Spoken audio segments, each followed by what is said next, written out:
సభాయ నమః. విచ్చేసిన అతిథులకి, పాత్రికేయ మిత్రులకి, ఇండస్ట్రీ తరఫున విచ్చేసిన పెద్దలందరికీ నమస్కారాలండి. ఇవాళ చాలా చాలా ఆనందదాయకమైన విషయం ఏమిటి అంటే, it is very rare for all of us to express our happiness.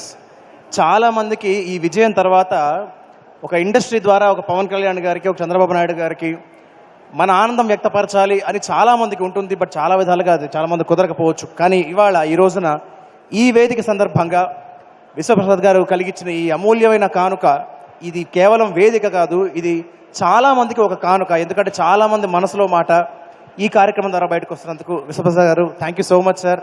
అలాగే వివేక్ కూచిపట్ల గారు కూడా థ్యాంక్ యూ సో మచ్. నేను చైల్డ్ ఆర్టిస్ట్గా స్టార్ట్ చేసి మొన్న జూన్ 13కి 33 ఏళ్ళు పూర్తయింది. నా ఫస్ట్ పిక్చర్ ఎదిరిమూడు పక్కింటి వెళ్ళాం.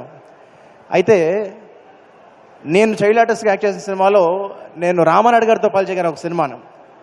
ఆ టైంలో అనుకునేవాడిని నిజంగా 100 సినిమాలు తీయడం అంటే మామూలు విషయం కాదు అని. తర్వాత అలాంటి వాళ్ళు వస్తారా అని. నేను చిన్నప్పటి నుంచి నేర్చుకున్న విషయం ఏమిటి అంటే, ఇండస్ట్రీ బాగుండాలి అంటే ప్రొడ్యూసర్లు బాగుండాలి.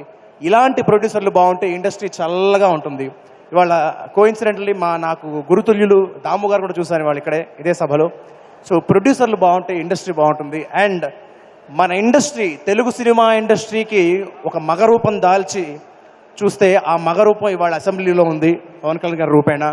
సో ఇది నిజంగా మనందరి అదృష్టం, ఇది మన తెలుగు సినిమా ఇండస్ట్రీ చేసుకున్న అదృష్టం. సో ఆ వారి ఆధ్వర్యంలో ఇండస్ట్రీకి చాలా మంచి జరగాలని, అలాగే జనాలందరికీ మంచి జరగాలని మనస్ఫూర్తిగా కోరుకుంటూ ఈ అవకాశం ఇచ్చినందుకు thank you so much. And May people media factory and Vishwaprasad గారు, మీరందరూ ఇంకా ఇంకా చాలా చాలా బాగుండాలి. Thank you so much.